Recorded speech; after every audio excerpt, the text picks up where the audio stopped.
Hello friends, very good morning to all of you.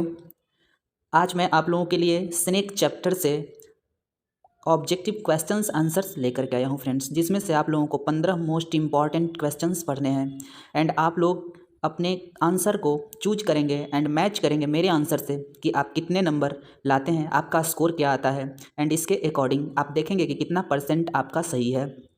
तो उतना ही question आप examination में भी कर सकते हैं। बाकी पीछे से आप लोगों को बहुत सारे चैप्टर से दिए जा चुके हैं जिसको आप कंप्लीट कर सकते हैं और उसको आप कंटिन्यूअसली देखते रहेंगे। अगर आप वीडियोस को बार बार देखते हैं तो आपके दिमाग में सवाल घूमता रहेगा, आप एग्जामिनेशन में जाएंगे और वहाँ पर इजीली टिक आउट कर लेंगे आंसर को और करेक्ट आंसर आप लिखेंगे, आपका स्कोर बढ़ जाएगा फ्रेंड्स। तो इस प्रकार से आप लोगों को आज मैं फिर स्नेक पर जो 15 ऑब्जेक्टिव बन रहे थे वो मैं लेकर के आया हूँ, जो कि एग्जामिनेशन के व्यू से बहुत इंपॉर्टेंट है और यही क्वेश्चंस बार बार आपको रिपीट किए जाते हैं लगभग हर साल। तो यहाँ पर जो आपका पहला क्वेश्चन है वो है स्नेक इज रिटन बाय। यहाँ पर क्वेश्चन कहता है कि जो स्नेक है वो किसके द्वारा लिखा गया है, जो कविता आपका स्नेक है वो किसके द्वारा लिखा गया है। तो आप अपना करेक्ट आंसर को चूज करेंगे। फर्स्ट ऑप्शन में यहाँ है W.H. ऑडेन, बी में है T.S. एलियट, सी में है जॉन डॉन, डी में है D.H. लॉरेंस। तो आप अपना करेक्ट आंसर को चूज करेंगे फ्रेंड्स कि आपका करेक्ट आंसर क्या है। आपका जो करेक्ट आंसर है वो होगा डी, क्योंकि जो स्नेक है, जो कविता स्नेक है वो D.H. लॉरेंस के द्वारा लिखा हुआ है। करेक्ट आंसर आपका D.H. लॉरेंस हो जाएगा। नेक्स्ट क्वेश्चन की तरफ हम लोग बढ़ते हैं। हम लोग क्वेश्चन नंबर 2 में देखते हैं कि क्या है। तो 2 नंबर का जो क्वेश्चन है आपके पास वो कहता है D.H. Lawrence was born in. D.H. Lawrence का जन्म कब हुआ, मतलब किस साल में हुआ। तो आपके पास ऑप्शन यहाँ पर मौजूद है फ्रेंड्स। फर्स्ट में है 1878, बी में है 1885, सी में है 1868, डी में है 1858। आप अपने करेक्ट आंसर को चुनना मत भूलिए फ्रेंड्स। यहाँ पर जो आपका करेक्ट आंसर है वो बी हो जाएगा 1885। 1885 में D.H. लॉरेंस का जन्म हुआ था। 1885 करेक्ट आंसर आपका बी हो जाएगा। क्वेश्चन नंबर सी के थर्ड के तरफ हम लोग चलते हैं फ्रेंड्स। थर्ड क्वेश्चन आपका क्या कहता है, तो देखेंगे थर्ड क्वेश्चन है D.H. Lawrence, David H. Lawrence died in. D.H. Lawrence की मृत्यु किस साल में हुई थी।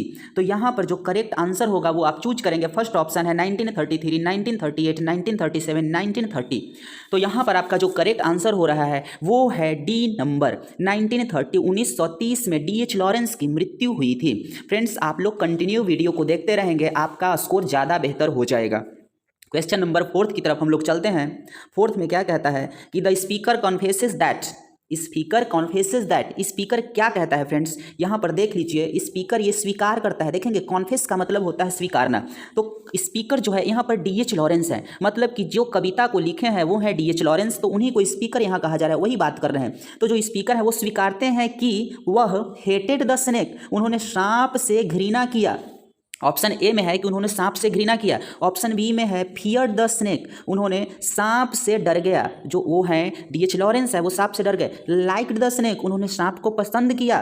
लास्ट में है किल्ड द स्नेक, डी में है। तो आपका जो करेक्ट आंसर होगा फ्रेंड्स वो देख लीजिए क्या होगा। आपका जो करेक्ट आंसर है वो होगा सी। आप अपने आंसर को मैच करेंगे। उन्होंने सांप को रियली में लाइक किए, वो इस बात को स्वीकारते हैं, D.H. लॉरेंस स्वीकारते हैं, कॉन्फेस करते हैं, इस बात से एक्सेप्ट करते हैं कि मैंने सांप को पसंद किया। क्वेश्चन नंबर 4 की तरफ हम लोग चलते हैं कि क्वेश्चन 4 में क्या है फ्रेंड्स। यहाँ पर है कि the snake looked at the speaker, सांप ने स्पीकर पर देखा। स्पीकर मतलब D.H. लॉरेंस पर देखा। तो कैसे देखा, वो तरीका क्या था देखने का। पहला है रफली, दूसरा है कामली, तीसरा है वाइजली, डी है फियर्सली। देखेंगे सबके मीनिंग को समझेंगे पहले। ये रफली का मतलब होता है बस यूं ही जैसे तैसे देखा, रफली। ओके कामली का मतलब होता है एकदम शांति से, कामली CALM, कामिन शांत होता है, तो काम से कामली बना, यहाँ पर शांति से देखा। और वेजली का मतलब होता है अस्पष्ट रूप से, अस्पष्ट मतलब कि साफ रूप से नहीं, साफ तरीके से नहीं। और फियर्स का मतलब होता है एकदम खतरनाक तरीके से, गुस्सा से, इसको फियर्सली बोलते हैं। ठीक है, तो यहाँ पर जो स्नेक था वो स्पीकर को स्पष्ट रूप से देखा था, मतलब करेक्ट ऑप्शन जो होगा वो आपका सी हो जाएगा फ्रेंड्स। तो नेक्स्ट क्वेश्चन नंबर 6 की तरफ हम लोग चलते हैं कि 6 में क्या कहता है। 6 में आपका क्वेश्चन क्या कहता है, तो देखेंगे 6 में कहता है in Sicily black snakes are considered. कहता है क्या, सिसिली एक जगह है, सिसिली एक जगह है जो कि इटली में है, इटली का एक रीजन है, एक क्षेत्र है। तो कहता है क्या, सिसिली में जो काले सांप होते हैं, जो ब्लैक स्नेक्स होते हैं, उन्हें माना जाता है, विचार किया जाता है, कंसीडर्ड किए जाते हैं। वो सांप कैसे होते हैं, सिसिली में जो काले सांप होते हैं वो कैसे होते हैं? तो ये ऑप्शन में है विनोमस है, जहरीले होते हैं। बी में है प्लेफुल होते हैं। प्लेफुल का मतलब ऐसा आप समझ रहे हैं कि प्लेफुल क्या होता है, जिसके साथ हम खेल बेल सकते हैं। इनोसेंट निर्दोष होते हैं। ग्लूमी उदास होते हैं। तो करेक्ट आंसर आपका सी है, इन सिसिली, मतलब सिसिली में जो काले सांप होते हैं वो इनोसेंट होते हैं। दैट्स वाई आपका जो करेक्ट आंसर है वो सी होगा फ्रेंड्स। क्वेश्चन नंबर 7 की तरफ हम लोग बढ़ते हैं। 7th क्वेश्चन क्या कहता है आपका? The colour of the snake in the poem is, जो पोयम है उस कविता में आपका जो सांप है उसका रंग क्या है, उसकी कलर क्या है? तो ए ऑप्शन कहता है येलो ब्लैक, बी ब्लैक, सी गोल्डन, डी ब्लू। तो जो करेक्ट आंसर है वो आपका डी है, सॉरी बी है फ्रेंड्स, ब्लैक है। कविता में जो सांप का रंग है, स्नेक का जो कलर है वो बी है। तो नेक्स्ट क्वेश्चन नंबर 8 की तरफ हम लोग चलते हैं। 8th में क्या है? 8th में the speaker met the snake near the, कहता है कि जो स्पीकर है, जो कवि हैं, वो सांप से मिले नियर द, कहाँ पर मिले, किसके बगल में मिले? ऑप्शन ए में है लेक, बी में है रिवर, सी में है वाटर ट्रफ, डी में है हाउस। करेक्ट आंसर को चुन लेंगे। आपका कौन सा आंसर है? आपका जो करेक्ट आंसर है वो सी होना चाहिए फ्रेंड्स। वाटर ट्रफ के पास वो मिले हैं। स्पीकर सांप से वाटर ट्रफ, जो पानी का नाद है, पानी का टब जो है, वहाँ पर सांप को स्पीकर ने देखा, D.H. लॉरेंस ने वहाँ पर देखा जहाँ पर पानी रखा हुआ था नाद में। क्वेश्चन नंबर 9 को हम लोग देखते हैं। 9th नंबर में क्या है?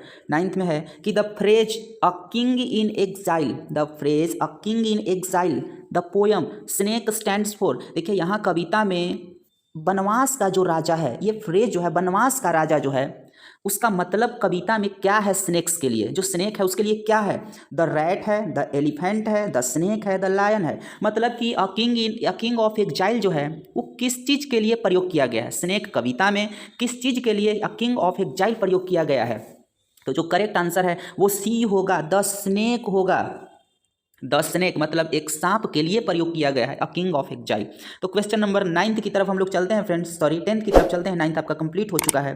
कहता है आफ्टर हिटिंग द स्नेक, सांप को चोट पहुंचाने के बाद, आफ्टर हिटिंग द स्नेक, सांप पर जब वो हिट किया, हिट मतलब मारना, जब सांप को मारे, विथ अ लॉग, जब वो लॉग से मारे थे, speaker of the poem snake wants to enjoy, celebrate, hot, expiate. जब वो मार दिए सांप को, तो जो कविता में जो पोयम है स्नेक के, वो क्या करते हैं? तो वो इंजॉय, मस्ती करते हैं मार के, कि वो खुशियां मनाते हैं, सेलिब्रेट करते हैं, कि वो हॉट हो जाते हैं, एचओटी, ठीक है, कि एक्सपिएट करते हैं। देखेंगे यहाँ सबसे पहले आपको हिंदी मीनिंग समझना जरूरी है, क्योंकि आपका मदर टंग जो है वो हिंदी है। जब तक आप इसके हिंदी को नहीं समझेंगे आप ये नहीं समझ पाएंगे कि इसका करेक्ट आंसर क्या है। जब कभी सांप को मार दिए उसके बाद कभी के साथ क्या हुआ?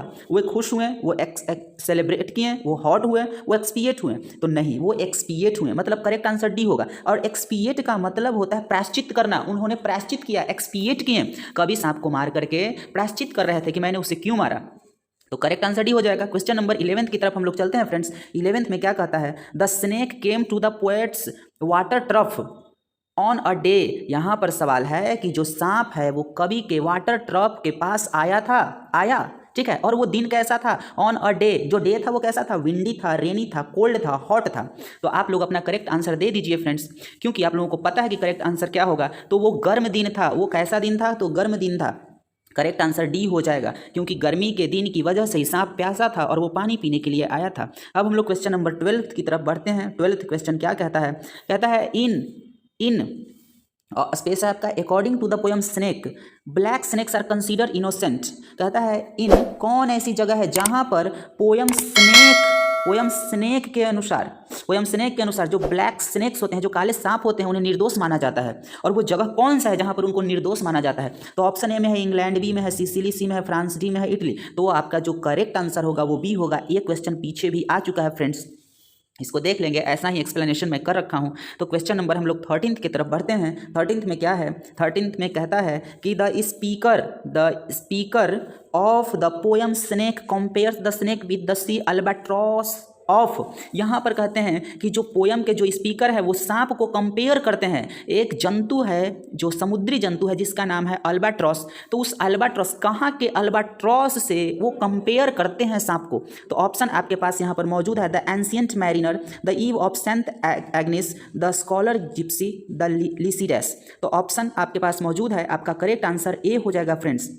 जो एंशियंट मैरिनर है वहाँ के जो समुद्री जो जीव है अल्बाट्रॉस है, उससे ही तुलना स्पीकर करते हैं सांप का। तो करेक्ट आंसर आपका ए हो जाएगा, ancient mariner. Next question number 14 की तरफ हम लोग चलते हैं, देखते हैं 14 में क्या है आपका फ्रेंड्स क्वेश्चन। द स्पीकर, यहाँ पर है, यहाँ पर जो क्वेश्चन है कि the speaker in the poem snake hits the snake with, यहाँ पर जो कवि हैं, यहाँ पर जो कवि हैं स्पीकर हैं D.H. लॉरेंस हैं, कविता में स्नेक में उन्होंने सांप को क्या से हिट किया, क्या से मारा। आपके पास है ऑप्शन, यहाँ पर देखिए एक हंटर होना चाहिए, ऑप्शन ए में है हंटर, बी में है अलॉग, सी में है अरॉड, डी में है नन। मतलब कि जो स्नेक को मारे थे उसमें किस वस्तु का प्रयोग किया गया था, तो एक लॉग का प्रयोग किया गया था। आखिर आपका लॉग का मतलब होता क्या है फ्रेंड्स, तो लॉग का मतलब होता है एक डंडा, एक स्टिक होता है, मोटा सा डंडा को लॉग कहते हैं। 14th कंप्लीट हो गया है। नेक्स्ट क्वेश्चन नंबर हम लोग 15th की तरफ बढ़ते हैं। तो 15th क्वेश्चन में क्या कहता है कि who has composed the poem snake. देखिए यहाँ पर हैज HS होना चाहिए, प्रिंट में मिस्टेक है। तो who has composed the poem snake, poem snake को किसने कंपोज किया है, इसका आंसर आप लोग खुद कंफर्म करिए फ्रेंड्स, कौन सा होगा आपका D.H. लॉरेंस हो जाएगा। ये क्वेश्चन आ चुका है फ्रेंड्स। तो इस प्रकार से आपके 15 मोस्ट इंपॉर्टेंट क्वेश्चन जो बन रहे थे वो आप लोगों को दे दिया गया है। बाकी जो भी क्वेश्चंस बचे होंगे फ्रेंड्स, तो वो एट ए टाइम सारे क्वेश्चंस को मैं एक साथ एक मिसलेनियस में दूंगा, जहां से आप लोगों का बचे हुए क्वेश्चंस भी कंप्लीट हो जाएंगे। तो ये 15 मोस्ट इंपॉर्टेंट जो क्वेश्चंस हैं आप लोग इसको कंप्लीट कर लेंगे, और हर चैप्टर के ऑब्जेक्टिव क्वेश्चंस को आप लोग पढ़ते रहिए और देखते रहिए वीडियो को, ताकि आपको एग्जाम्स में बहुत ही मदद मिलेगा। और इस प्रकार से आपके जो सब्जेक्टिव इस प्रकार से आपका जो क्रॉस सेक्शन का जो स्टोरी है, स्टोरी के भी ऑब्जेक्टिव क्वेश्चंस मैं आप लोगों को ला करके दे रहा हूँ फ्रेंड्स, एंड ग्रामर के भी हर चैप्टर्स को और मिसलेनियस चैप्टर्स को भी ऑब्जेक्टिव क्वेश्चंस मैं ला करके दूंगा। आप लोगों के लिए मैं बहुत मेहनत कर रहा हूँ, आप लोगों का कोई भी क्वेश्चन मैं छूटने नहीं दूंगा फ्रेंड्स। आपको एक्सप्लेनेशन से लेकर के टोटल चीज़ों को मैं दे रखा हूँ यहाँ पर, और देता रहूँगा कंटिन्यूसली जब तक कि आपका एग्जाम्स खत्म ना हो जाए। तो फ्रेंड्स आप लोग करते रहिए और हमारे वीडियो को लाइक शेयर जरूर करिए, और भी अपने दोस्तों को शेयर करिए।